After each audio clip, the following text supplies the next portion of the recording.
표지 이야기. 얼마 전까지 다니던 교회의 장애인 부서를 떠나 새롭게 옮기게 된 교회에서 처음으로 청년부 지체가 된 충배 형제.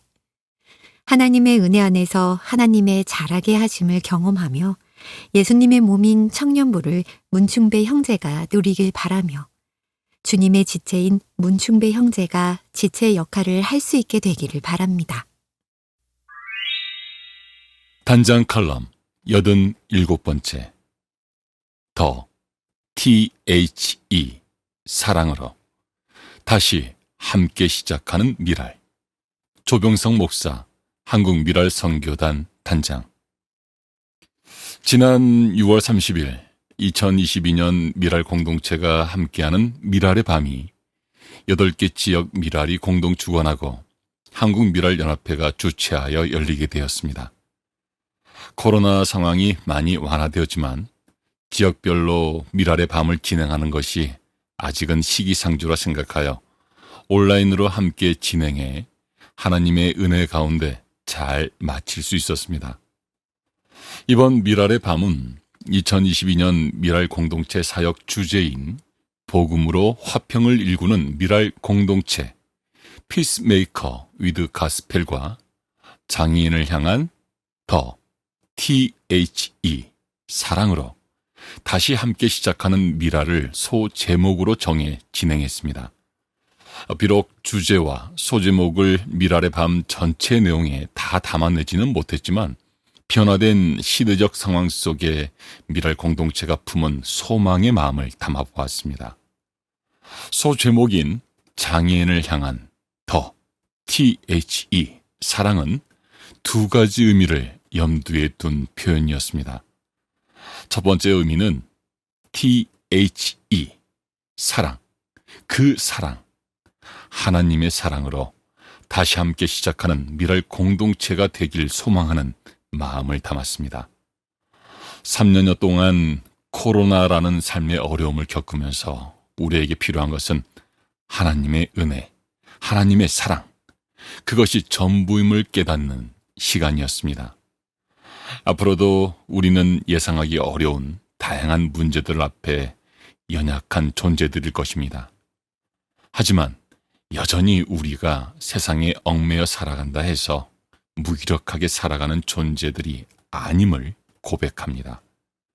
어떤 상황 속에서도 다시 일어날 수 있고 버틸 수 있도록 하시는 하나님의 그 사랑이 함께 하시기를 우리 미랄 공동체는 다시 함께 힘을 내고자 합니다.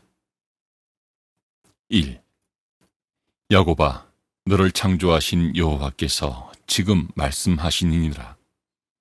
이스라엘아, 너를 지으신 이가 말씀하시니라. 너는 두려워하지 말라. 내가 너를 구속하였고 내가 너를 지명하여 불렀나니 너는 내 것이라.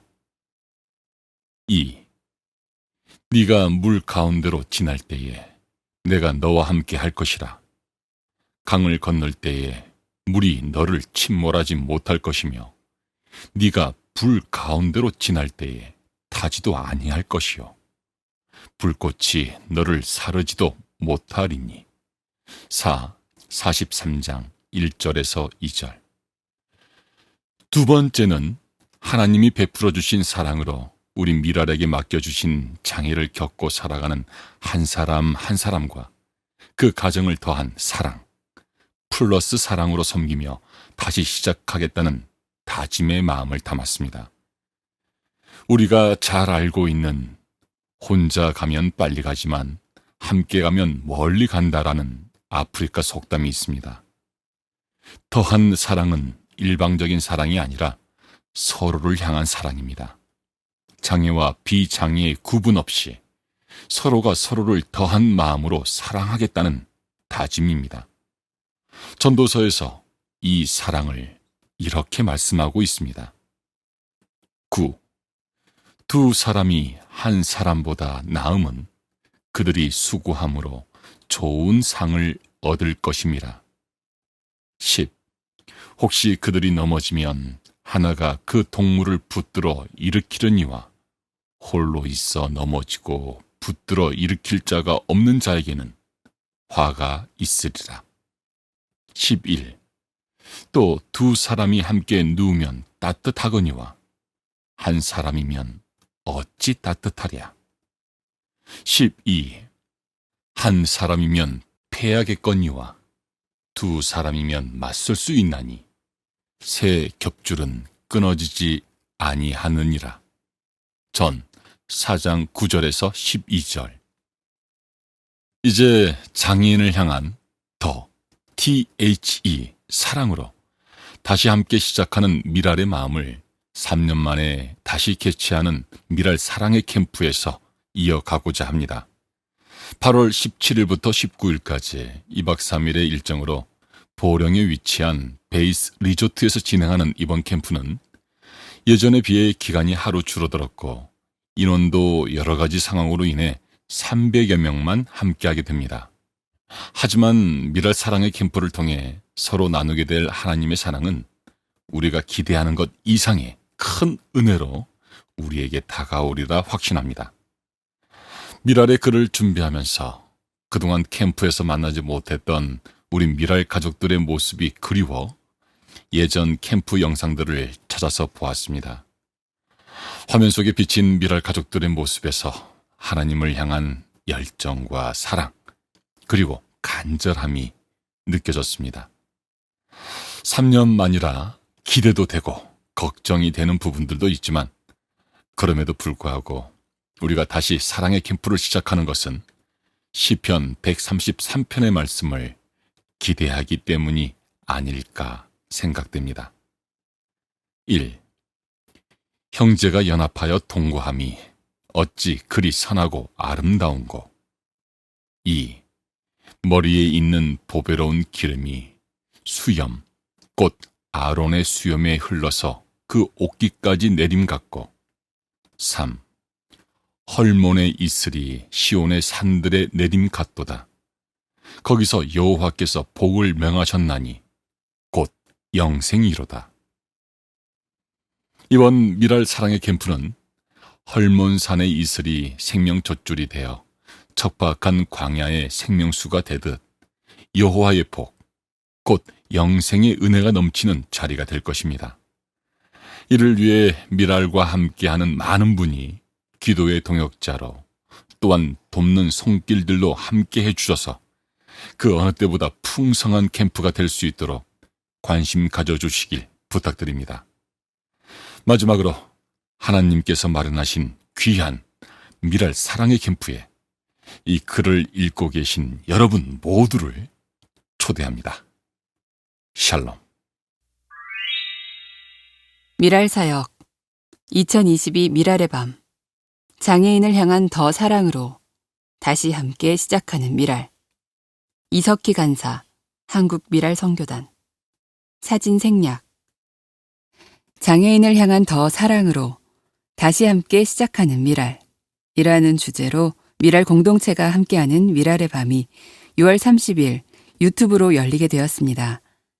이번 미랄의 밤은 한국 미랄 연합회가 주최하고 대전 미랄 선교단, 안산 미랄 선교단, 여주 미랄 선교단, 울산 미랄 선교단, 의정부 미랄 선교단, 천안 미랄 선교단, 평안 미랄 선교단, 한국 미랄 선교단 주관, 그리고 미랄 복지재단을 비롯한 많은 교회와 단체와 개인 후원자들의 정성스러운 후원과 용인 제1교회의 장소 협찬으로 꾸며졌습니다. 찬양 사역자 유은성 전도사와 연기자 김정화 부부의 사회로 미랄의 밤이 시작되었습니다. 미랄의 다시 시작을 알리는 발달장애인 드러머 이태양의 드럼 연주, 장애전담 푸른나무 어린이집의 귀엽고 깜찍한 아이들의 율동, 6남매 다둥이 아빠이자 음원 강자인 VOS 박지현의 노래가 무대를 가득 채워주었습니다. 이어서 하나의 나무라는 뜻을 가진 아인스바움 윈드 챔버의 연주, 그리고 사회자인 유은성 전도사와 아인스바움의 협연은 장애인을 향한 하나님의 더한 사랑을 듬뿍 느끼게 해주었습니다. 29년째 찬양 사역의 내공이 고스란히 담긴 시각장애인 중창단 소리보기의 노래, 부르의 명곡 복면가왕, 찬양방송 등에서 다양하게 활동하는 유명 가수 박기영의 노래는 미랄의 밤 열기를 한층 더 뜨겁게 해주었습니다. 이번 미랄의 밤은 아직도 끝나지 않은 코로나 상황으로 인해 비록 유튜브로 함께했지만 장애인을 향한 하나님의 사랑으로 흩어져 있는 미랄 가족들을 모두 하나 되게 하는 뜨거운 밤이었습니다. 산상수훈, 긍휼히 여기는 자의 복. 이 글은 CBS 성서학당 마태복음 13강 송태근 목사 강의와 열린교회 2014년 2월 2일, 2월 9일 김남준 목사의 설교를 편집부에서 정리하여 게재함을 밝힙니다. 긍휼히 여기는 자는 복이 있나니 그들이 긍휼히 여김을 받을 것이며 마태복음 5장 7절. 팔복은 2000년 전 로마 시대의 사회적 배경과 통념을 알아야 이해할 수 있습니다. 2000년 전 당시 사회는 두 가지 통념이 있었습니다. 첫째, 로마 시대는 힘이 곧 선이었습니다. 둘째, 헬레니즘 문화에서는 관계를 중요하게 여겼습니다. 로마 시대에는 힘이 곧 선이기 때문에 부당한 일을 당하면 참지 않고 응징을 해야 했습니다. 그래서 로마인들에게 긍휼은 수용하기 어려운 덕목이었습니다. 1921년에서 2011년 존 스타트 목사는 팔복을 두 가지 측면에서 보았습니다. 마태복음 5장 3절에서 6절, 첫 번째 복부터 네 번째 복까지는 하나님과 나의 관계에서 필요한 덕목이고 마태복음 5장 7절에서 12절, 다섯 번째 복부터 여덟 번째 복까지는 이웃과 나의 관계에서 필요한 덕목이라고 했습니다. 팔복은 10계명과 같은 구조입니다. 1계명부터 4계명까지는 하나님과 나의 관계이고 5계명부터 10계명까지는 이웃과 나의 관계입니다. 팔복 강화는 출애굽 사건의 완성입니다. 이스라엘이 출애굽하면서 하나님께서 10계명을 통해 새로운 공동체의 윤리를 가르쳤다면 그 윤리를 완성한 것은 메시아로 오신 예수님의 팔복 강화입니다. 팔복은 새로운 하나님 나라의 윤리입니다. 긍휼, 청결, 화평, 박해는 나와 이웃의 관계에 기초한 복입니다. 1909년에서 1998년 레슬리 뉴비기는 중요한 말을 했습니다. 그리스도의 핵심 사역은 공동체에 있다 라는 말입니다. 최초의 공동체는 부부입니다. 하나님이 자기 형상, 곧 하나님의 형상대로 사람을 창조하시되 남자와 여자를 창조하시고 창세기 1장 22절에서 하나님은 남자와 여자를 창조하셨습니다. 남자와 여자는 상호 의존적인 관계입니다. 부부는 인류 최초의 공동체입니다. 에베소서 5장 32절을 보면 이 비밀이 크도다. 나는 그리스도와 교회에 대하여 말하노라 라고 합니다. 부부의 질서를 통해 교회와 그리스도의 관계를 보여주고 있습니다. 1. 이 일 후에 내가 들으니 하늘에 허다한 무리의 큰 음성 같은 것이 있어 이르되 할렐루야 구원과 영광과 능력이 우리 하나님께 있도다. 2. 그의 심판은 참되고 의로운지라 음행으로 땅을 더럽게 한 큰 음녀를 심판하사 자기 종들의 피를 그 음녀의 손에 갚으셨도다 하고 3. 두 번째로 할렐루야 하니 그 연기가 세세토록 올라가더라. 4. 또 24장로와 내 생물이 엎드려 보좌에 앉으신 하나님께 경배하여 이르되 아멘 할렐루야 하니 5. 보좌에서 음성이 나서 이르시되 하나님의 종들 곧 그를 경외하는 너희들아 작은 자나 큰 자나 다 우리 하나님께 찬송하라 하더라. 6. 또 내가 들으니 허다한 무리의 음성과도 같고 많은 물소리와도 같고 큰 우레소리와도 같은 소리로 이르되 할렐루야 주 우리 하나님 곧 전능하신 이가 통치하시도다. 7. 우리가 즐거워하고 크게 기뻐하며 그에게 영광을 돌리세. 어린 양의 혼인 기약이 이르렀고 그의 아내가 자신을 준비하였으므로. 8. 그에게 빛나고 깨끗한 세마포 옷을 입도록 허락하셨으니 이 세마포 옷은 성도들의 옳은 행실이로다 하더라. 9. 천사가 내게 말하기를 기록하라. 어린 양의 혼인잔치에 청함을 받은 자들은 복이 있도다 하고 또 내게 말하되 이것은 하나님의 참되신 말씀이라 하기로. 10. 내가 그 발 앞에 엎드려 경배하려 하니 그가 나에게 말하기를 나는 너와 및 예수의 증언을 받은 내 형제들과 같이 된 종이니 삼가 그리하지 말고 오직 하나님께 경배하라. 예수의 증언은 예언의 영이라 하더라. 요한계시록 19장 1절에서 10절. 요한계시록 19장 1절에서 10절은 어린 양의 혼인잔치로 끝이 납니다. 우리는 예수님의 신부가 되어 새 예루살렘의 질서 속으로 들어갑니다. 또 내가 보매 거룩한 성 새 예루살렘이 하나님께로부터 하늘에서 내려오니 그 준비한 것이 신부가 남편을 위하여 단장한 것 같더라. 요한계시록 21장 2절. 그동안 우리는 공동체, 교회 안에 있어야 합니다. 하나님은 교회를 통해 하나님의 일을 성취하기를 원하십니다. 하나님은 마음대로 세상을 경영할 수 있으나 그렇게 하시지 않습니다. 교회에 꿈을 주고 마음을 주셔서 일하십니다. 교회 공동체를 통해서 드러내야 할 모습은 팔복의 모습입니다. 팔복은 각각의 주제가 아닙니다. 팔복은 한 인격에 담긴 8가지 측면입니다. 팔복은 한 교회 안에, 한 인격 안에 드러나야 하는 모습을 설명합니다. 팔복이란 나와 하나님의 관계, 나와 이웃의 관계에서 드러나는 종합적 모습입니다. 로마 시대는 힘의 철학이 지배하는 무자비한 시대였습니다. 그러나 예수님께서는 팔복을 설명하며 하나님 나라의 새로운 질서를 보여주고 계십니다. 팔복에는 인간 창조의 목적이 담겨 있습니다. 우리는 타락해 팔복의 모습을 잃어가고 있습니다.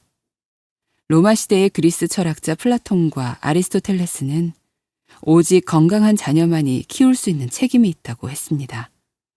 또 철학자 세네카는 건강하게 태어나지 못한 사람은 다 죽여야 한다. 왜냐하면 그는 신의 저주를 받은 존재이기 때문이다. 라고 말했습니다. 지금 우리가 들으면 어처구니 없지만 그 시대는 아주 당연한 말이었습니다. 당신은 노예 여자 어린이에게 무자비했습니다. 이런 시대에 예수님의 팔복 가르침은 어울리지 않는 것이었습니다. 이제 긍휼에 대한 사상적 뿌리에 대해 살펴보겠습니다. 나는 인애를 원하고 제사를 원하지 아니하며 번제보다 하나님을 아는 것을 원하노라. 호세아 6장 6절에서 찾을 수 있습니다. 인애는 헤세드입니다. 인애를 원하는 것은 하나님을 아는 것입니다. 여기서 하나님이 제사를 원하시지 않는다는 것이 아니라 인애가 빠진 형식적인 제사를 원하시지 않는다는 것입니다. 인애, 곧 헤세드는 성경 전체에서 심장과 같은 단어입니다. 어떤 단어도 헤세드만큼 하나님을 잘 나타낸 단어는 없습니다. 헤세드, 인애는 능력, 강함, 자비, 긍휼을 뜻합니다. 하나님의 긍휼은 그분의 마음과 행동하심이 지속되고 반복되는 것입니다. 긍휼은 행동으로 이어져야 합니다. 하나님의 긍휼은 마음과 생각으로 머무르지 않으며 지속적이고 일관된 행동으로 이어집니다. 성경은 이것을 하나님의 성실하심이라고 합니다. 성실의 기초는 사랑입니다. 하나님은 성실하심으로 우리 삶에서 역사하십니다.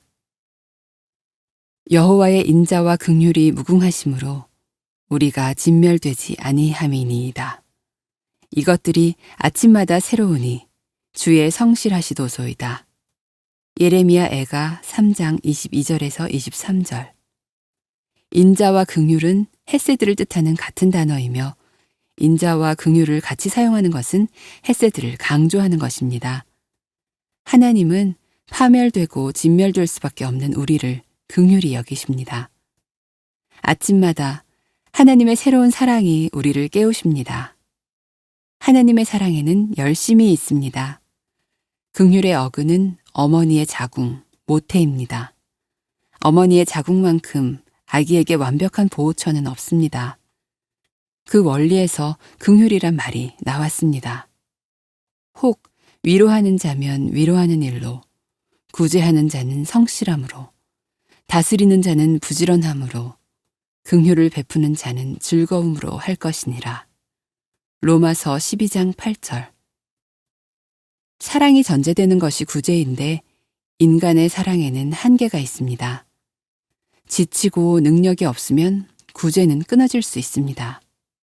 그러나 예수님은 지치지 않고 우리를 기다려 주셨습니다. 우리를 존중해 주시기 때문에 기다려 주셨습니다. 예수님은 우리에게 시간을 주시며 기다려 주십니다. 왜냐하면 그분은 성실하시기 때문입니다. 우리를 그렇게 사랑하십니다. 날마다 찾아오셔서 우리와 함께 하십니다. 그런데 이스라엘은 하나님의 말씀을 거역합니다. 결국은 바벨론과 아수르로 붙잡혀갑니다. 잠시 하나님이 외면하신 것 같지만 다시 구원하셔서 돌아오게 하십니다. 하나님은 절망 속에 빠진 이스라엘을 다시 건지셨습니다. 거기에 우리 대장 예수님이 앞장서셨습니다. 승리하신 예수님의 전리품이 우리입니다. 예수님은 우리를 승리의 대열에 끼워 넣으셨습니다. 우리는 싸운 적도 없는데 승리의 개선 대열에 합류하게 하셨습니다. 이것이 바로 긍휼이고 긍휼의 절정은 십자가입니다. 우리는 누군가의 긍휼이 여김 덕분에 사는 것입니다. 반면에 인간의 가장 못된 근성은 내 덕에 산다고 여기는 것이고 그것은 하나님을 완역한 아담의 범죄입니다. 우리가 스스로 할 수 있는 것은 없습니다.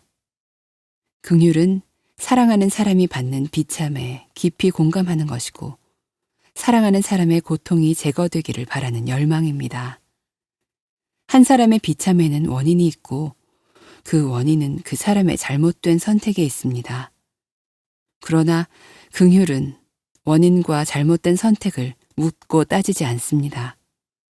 주님도 우리에게 그러하셨습니다. 우리가 비참한 고통 속에 있는 것을 원하지 않으셔서 악한 세상에 오셨습니다. 그리고 우리의 비참한 고통을 제거하시기 위해 십자가를 지셨습니다.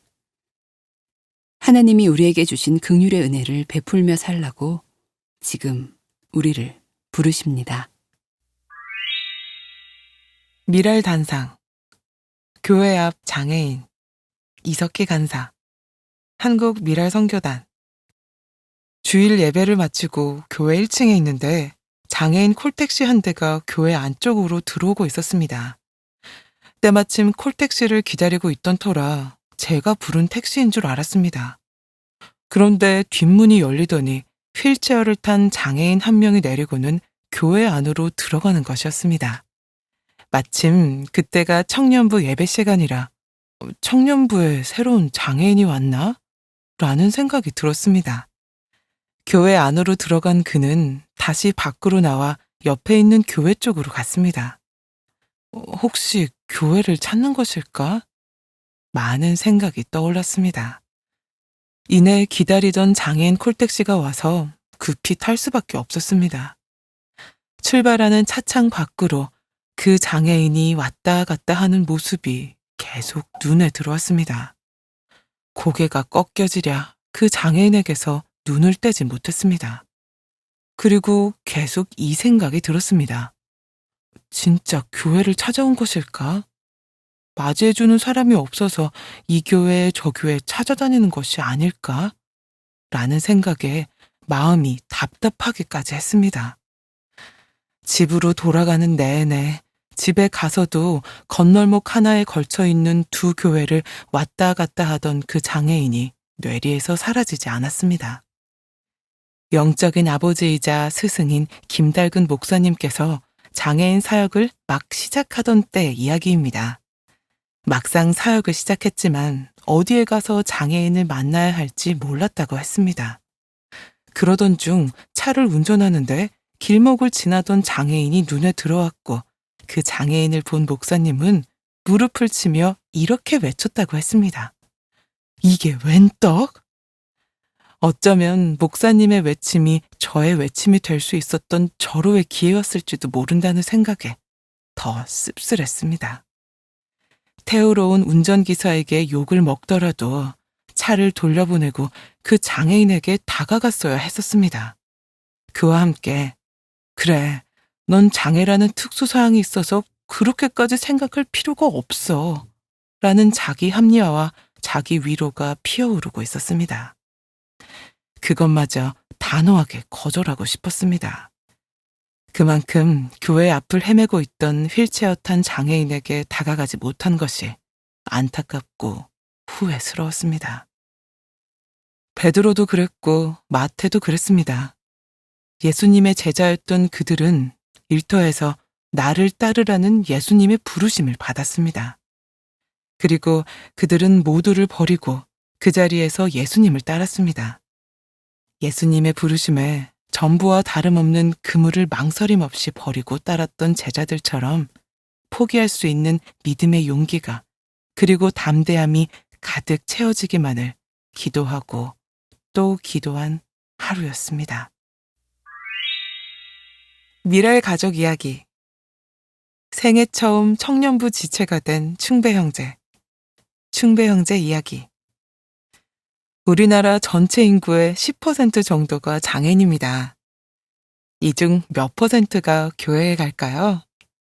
그리고 교회에 가는 장애인들은 잘 적응하며 다니고 있을까요?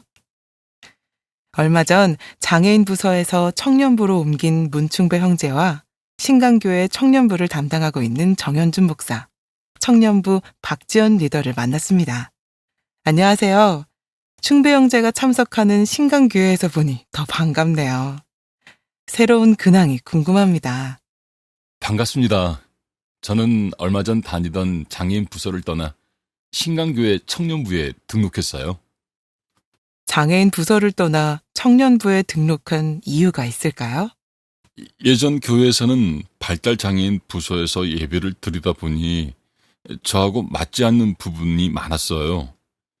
그렇게 다니다 어느 날부터 나와 맞지 않는다는 생각이 들었고 이곳에서 계속 예배 드리는 게 맞는지 고민하게 됐어요. 제 또래를 찾고 싶고 어울리고 싶었어요. 그러다 신광교회를 소개받고 등록하게 되었습니다. 신강교회에 첫 발을 들이기까지 어려움은 없었나요? 처음에는 혼자 참석하기가 어려워 한국 미랄 선교단 이석기 간사님과 함께 몇 주 같이 참석했어요. 그리고 새가족 교육을 받고 청년부에 갔어요. 제가 밤늦게 자기 때문에 예배 시간에 피곤해요. 하지만 전에 다니던 교회는 휠체어를 타는 제가 대중교통으로 혼자 가기가 쉽지 않았어요. 그런데 신광교회는 집에서 지하철을 타면 한 번에 갈 수 있어서 좋습니다. 정현준 목사님, 충배 형제와 함께 드리는 예배는 어떤가요? 충배 형제는 11시 예배를 드리고 이어서 1시 청년부 예배를 드려요. 2번 예배를 드리다 보니 피곤할 거예요. 그러나 어느 누구보다도 예배를 사모하고 있다는 것을 알죠. 1시면 졸린 시간인데 충배 형제는 졸지도 않아요. 말씀 전할 때 충배 형제를 바라보면 제가 기운이 나요. 셀 모임을 할 때 충배 형제의 모습이 궁금합니다. 충배 형제는 말씀을 나눌 때 가장 적극적이에요. 그리고 날마다 매일 성경으로 묵상을 하고 있어요. 카톡방에서도 대화를 많이 해요. 충배 형제 덕에 셀 모임과 묵상방도 풍성해지고 있어요. 귀한 형제예요. 제가 찬양팀을 하고 있는데 늘 격려해 주시고 찬양도 열정적으로 함께 불러주셔서 감사해요. 저는 청년부 활동을 하는 게 처음이에요. 여태 발달장애인 부서에만 있었어요. 청년부에 와서 제 이야기를 해서 속이 시원해요. 어디 가서 제 이야기를 이렇게 해본 적도 없고 늘 속에만 담고 있었거든요. 제 또래와 비슷한 모임을 찾아 기뻐요. 7월 1일부터 3일까지 청년부 수련회가 있는데 충배 형제가 어떻게 하면 수련회에서 지체들과 함께 활동할 수 있을지, 어떻게 도와야 하는지 여러 가지로 고민하고 있습니다. 청년부에 바라는 점이 있다면 무엇인가요? 지금도 좋은데요. 저를 특별하게 여기지 않았으면 하는 바람이에요. 우대하지도 말고 동등하게 여겨주세요. 문충배 형제가 청년부에 잘 정착하길 바랍니다. 청년부에서 문충배 형제가 역할을 찾았으면 좋겠습니다. 문충배 형제뿐 아니라 어떤 성도라도 교회에서 맡은 일이 있어야 소속감을 느끼고 믿음을 키울 수 있습니다. 하나님의 은혜 안에서 하나님의 자라게 하심을 경험하며 예수님의 몸인 청년부를 문충배 형제가 누리길 바라며 주님의 지체인 문충배 형제가 지체의 역할을 할 수 있게 되기를 바랍니다. 미랄 사랑의 캠프, 더 사랑으로 다시 함께 시작하는 미랄 2022년 40회 미랄 사랑의 캠프, 복음으로 화평을 일구는 미랄 공동체. 화평하게 하는 자는 복이 있나니 그들이 하나님의 아들이라 일컬음을 받을 것이며 마태복음 5장 9절. 미랄 사랑의 캠프는 복음 안에서 쉬고 회복하고 어울리는 미랄의 축제입니다. 코로나19 상황으로 많은 이들이 몸과 마음이 지쳐 있습니다. 장애를 가진 이들에겐 더 고단한 날들이 이어집니다. 고민 끝에 40번째 캠프를 멈추지 않기로 했습니다. 어느 때보다 지금 하느님이 주시는 격려와 위로가 필요합니다. 예수 그리스도의 복음이 주는 화평을 미랄 가족 모두가 누리고 싶습니다. 올해 캠프는 드디어 캠프장에서 진행합니다. 지구촌 교회 담임 한국 미랄 이사장인 조봉희 목사의 말씀 집회, 답답한 마음에 웃음꽃을 피우는 공동체 활동, 위로와 응원을 담은 공연과 이야기를 전하겠습니다. 여러분이 거하는 모든 곳에서 주님이 주시는 화평을 누리면 좋겠습니다. 미랄 캠프에 동행해 주실 모든 분을 환영하며 많은 참여를 기대합니다. 주제 Peacemakers with Gospel, 복음으로 화평을 일구는 미랄 공동체. 일정 8월 17일 수요일부터 19일 금요일까지 2박 3일 보령 베이스 리조트. 목적 복음으로 화평을 일구는 미랄 가족들의 기도와 희망과 행동 나누기. 모든 미랄 가족이 주님의 기도 안에서 함께 쉬고 회복하고 어울리기. 주강사 지구촌 교회 서울 담임 한국 미랄 연합회 한국 미랄 선교단 이사장인 조봉희 목사. 강사 찬양팀 이야기 콘서트. 경배와 찬양 지구촌 교회 경배와 찬양팀. 콘서트와 이야기 아인스바운 챔버 소리보기 기독 연예인 등. 주관 한국 미랄 연합회 한국 미랄 선교단. 후원 미랄 복지재단 지구촌 교회 서울.